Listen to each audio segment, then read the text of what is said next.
year for Colorado basketball. We're extremely excited, anxious for the season to start. We're 18 practices in, and I think those of you who follow this team, this program, know we have some pretty talented guys in uniform this year. But right now, we are, if I had to describe our team in one word, it would be overrated. We're not consistent enough to be considered a upper tier Pac-12 team right now. That's today, October, whatever, 27th, I don't even know what the date is. But we're a work in progress, we're getting better. Thank God the season does not start right now. We still have some time to get better. We've got a couple scrimmages coming up that we'll find out where we're at. But I think right now, I think our players might think we're a little bit better than we actually are. And that's the reality. So we've got a lot of room for improvement. We got to get there in a short time to make it happen. So with that, I'll certainly answer any questions that are on your mind.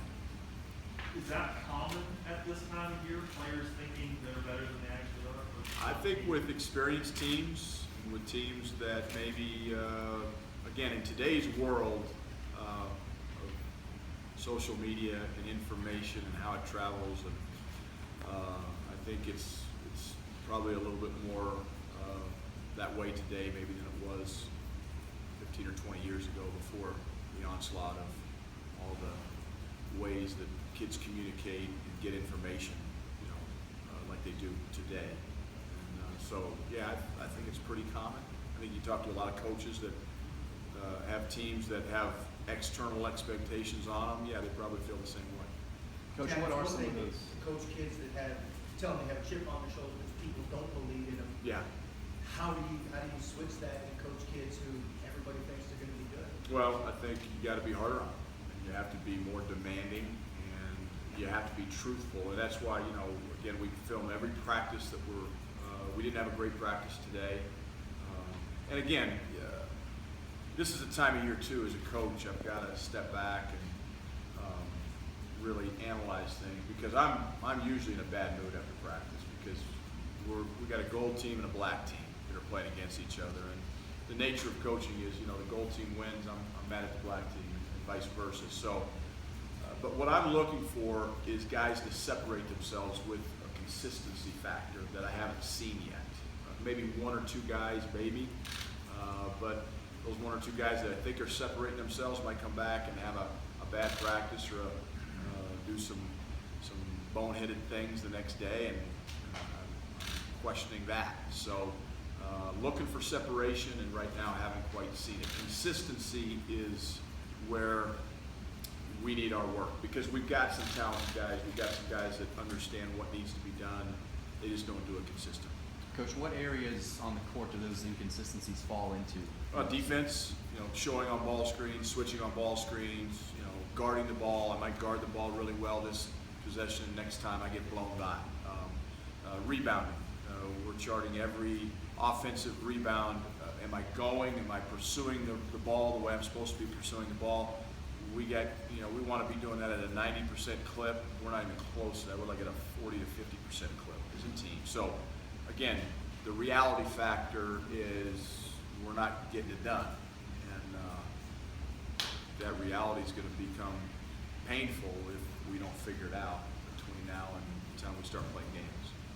So rebounding, defense, taking care of the ball. We had 4 or 5 turnovers today, feeding the post. Got to get better at that. It's just little things, passing and catching the ball cleanly. I could go down the whole list of things, that areas where we have to get better. Are you scrimmaging against teams that you think can expose some of those weaknesses? Absolutely, yeah. That's why these close scrimmages, again, I can't talk about them per se, but you do get a close scrimmage or an exhibition game. Close scrimmages against quality opponents expose your weaknesses, show your warts, and we'll find out a lot more over the next 2 weeks. But now, and we got a week to figure it out after that last one before we start tipping it up, and that's why I'm not waiting until those scrimmages. I'm trying to analyze our team on a day-to-day basis, and I got to be the bad guy right now. Then you saw last year, you said the leadership was really good coming off a rare down season for you guys, and obviously having a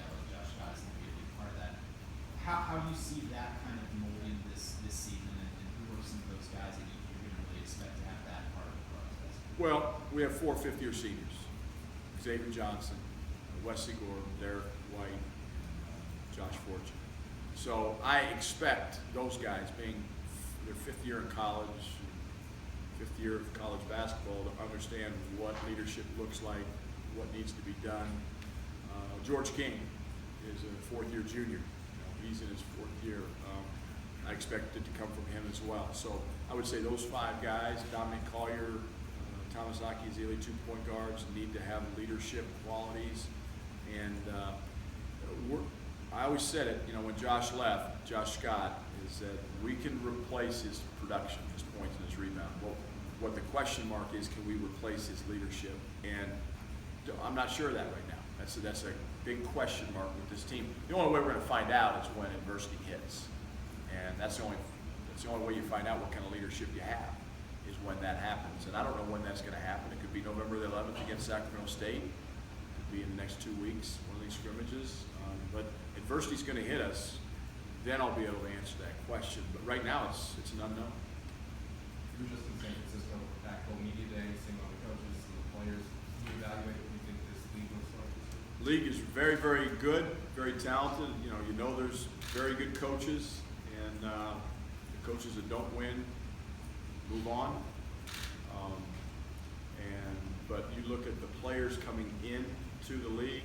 Lonzo Ball at UCLA, Markel Fultz. Arizona always recruits well. Oregon got one of the best JUCO big guys in the country. People have reloaded their cupboards and added to their arsenals, and I think we've recruited well too. But we've got a team that's got a lot of pieces coming back and that are capable.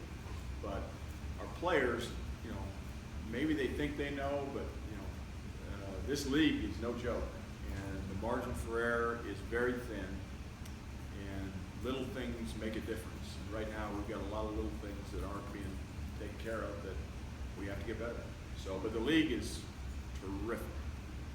You have quite a few talented freshmen. What's your plan with the freshmen? How do you gauge that? Yeah, I like freshmen, and every year is different. But again, we got a team that's got a lot of pieces coming back.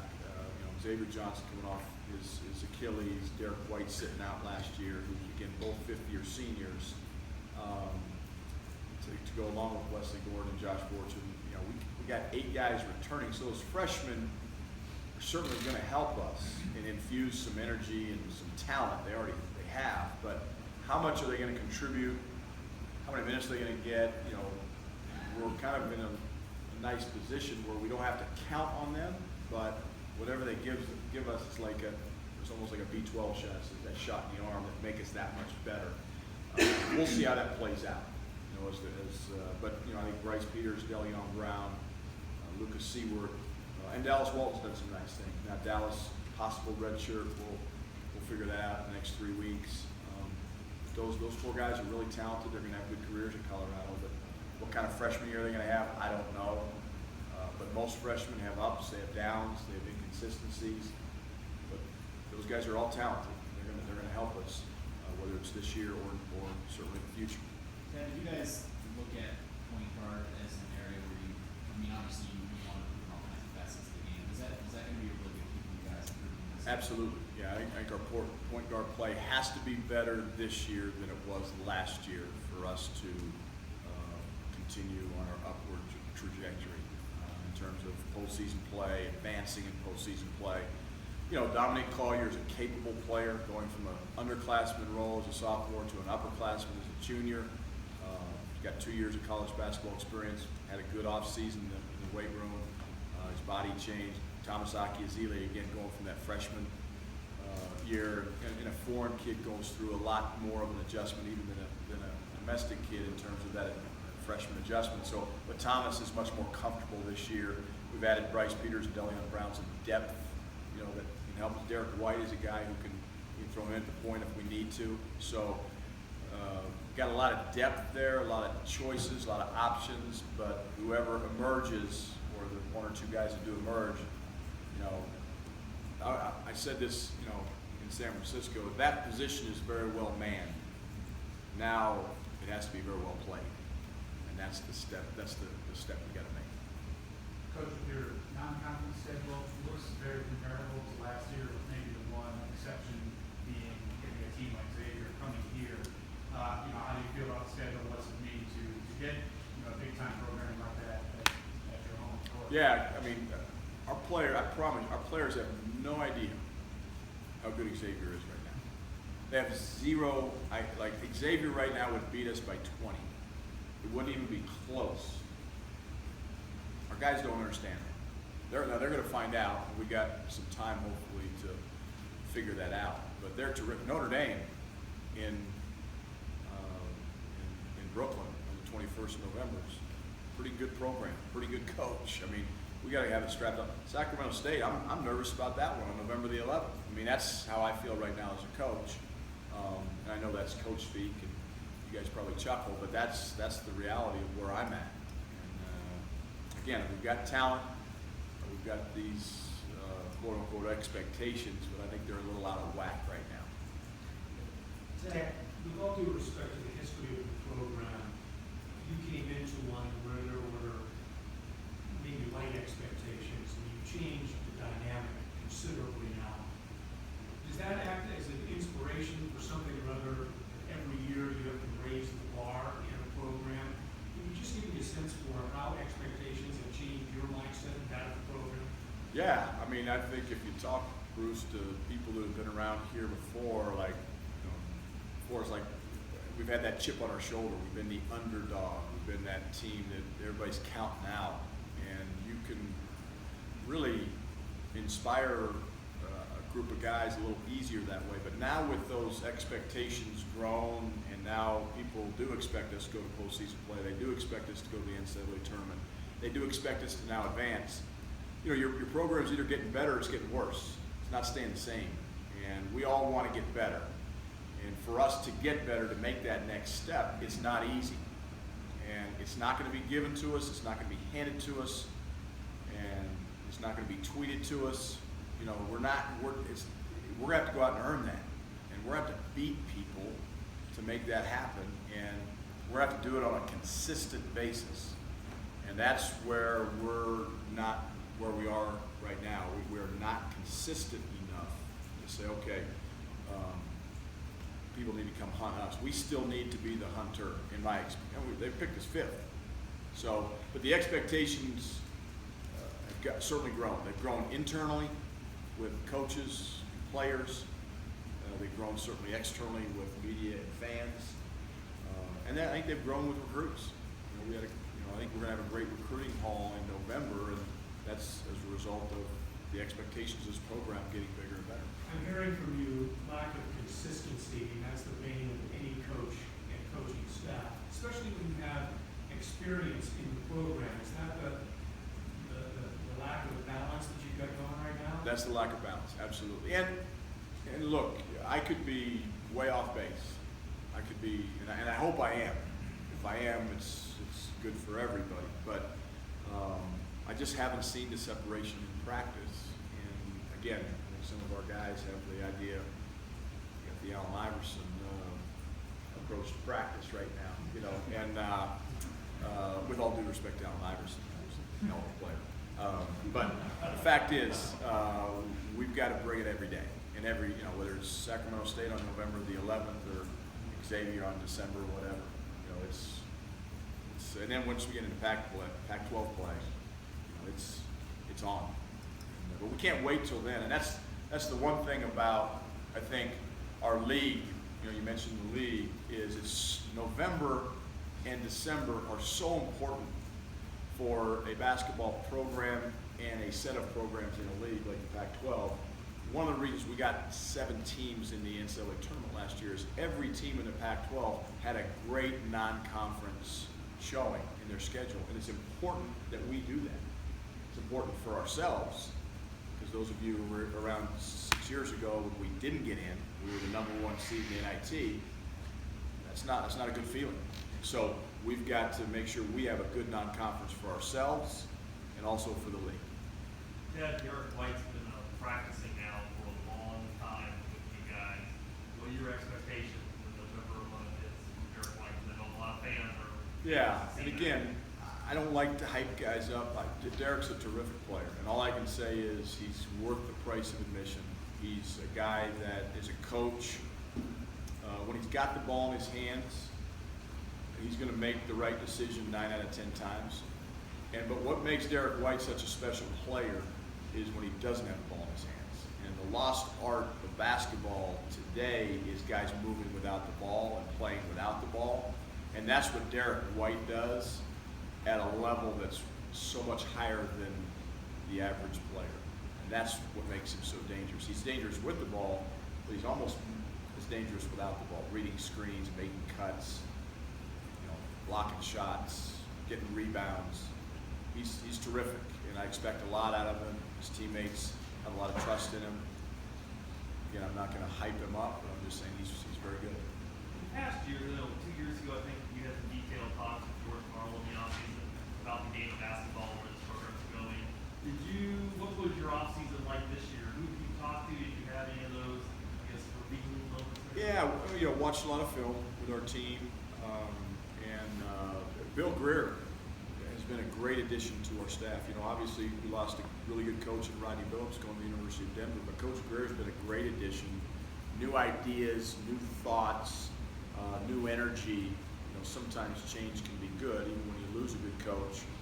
But we replaced a good coach with a good coach. So Coach Greer's really helped, I think, myself and our staff with that infusion of ideas and energy. I did go down to a clinic down in Florida this fall and spoke, and then also shared ideas. Coach Carl was there. A lot of other coaches spoke, and more of those one of those sharing type clinics. That again, you get new ideas, and but with this team coming back, you kind of know what you got coming back. Again, we don't know the freshmen, what all roles they're going to have, and what they're going to do, but we kind of knew the guys coming back. So figuring out what do we need to do defensively differently this year now that Josh Scott's gone. What do we do different offensively, and kind of making those kind of adjustments in the offseason. On that, what have you asked of Wesley and Torrey from an offensive standpoint? Do you need them to do a little bit more? Have you asked them to change their games in any kind of way? Because I think they're special what they do with the energy and the rebounding. Do they have to add anything offensively? Well, we want every player to add to their games in the offseason, whether it's a post player, whether it's a perimeter player. So it's important that both those guys had good off seasons. We want them to be low post presence, have a low post presence offensively. Now, I don't expect either one of them to be Josh Scott, because they're not, but be the best Torrey Miller you can be the best Wesley Gordon you can be, but certainly expand your game where Wesley is a good low post scorer, but he also is a good passer, can step away from the basket. He worked on his jump shot a lot this off season, so hopefully he can be an inside out guy. Torrey, same thing. He's really worked on his perimeter game. But those are guys we want to get the ball down low to, because we need. But we also have guys like Xavier Johnson, George King, Derek White, Josh Fortune, who are big wings who can post up as well. So that's why we need. I think that what makes this team so exciting to coach and will hopefully be exciting to watch is we've got a lot of balance. We can post up a lot of different guys. Whereas last year we were playing through Josh Scott, whether it was at the post or the elbow or whatever. This year it could be a multitude of guys. It might be Torrey, it might be Wes, it might be somebody else. Got time for one more question. You mentioned King, and he obviously had a really strong season last year. Has seemingly that potential to be one of the Pac-12 best players. What did you said to everybody in the game? What did you ask of him? Well, again, George, I always say good players make themselves better. And George, in his redshirt year, made himself better. That's obvious. He's Pac-12 most improved player, breakout season. George is a good player. We all know that. Now, what does it take for you to become a great player? Well, great players make those around them better. And that's George's challenge now is, okay, you've made yourself a good shooter. You're a knockdown guy. You can get to the rim, get to the foul line. You can score points. That's great. Now, people can take that away from you. Now can you distribute, make plays for your teammates, be a better screener, be a better offensive rebounder, all the things that don't go into scoring the basketball, you can do those things as well. So becoming a good player to a great player is the hardest jump to make, but he's got to make those around him better. So that was the challenge for George. Okay. One more. Hey, go ahead. Sneak one more. Ted, one of the Achilles heels of the spoiling a late game game. I think it Yep. was 2 Utah games, I think it was a tournament game, I think it was a USC game. Fixing that, what does that look like now? Two things. Very good question. It's a pretty simple answer. Number one is taking care of the basketball. The UConn game was lost because we couldn't take care of the basketball. It's back to guard play. Okay. The second thing is getting stops when you need to get stops. We beat Utah. Now, Lorenzo Bono made a hell of a play. I don't think we lost the Utah game. I think Utah beat us. But there are times in the season that we are going to have to get a stop. And we have to get those stops when the stops need to be had. And those are the two. You know, we got some offensive guys. You know, George King doesn't hit the 3 here against Washington State. We'll probably lose that game. Maybe an NCAA tournament bid is jeopardized. You know, you're going to have to make some plays there as well. Your players got to make plays, but defense, taking care of the ball, and at critical times. Okay.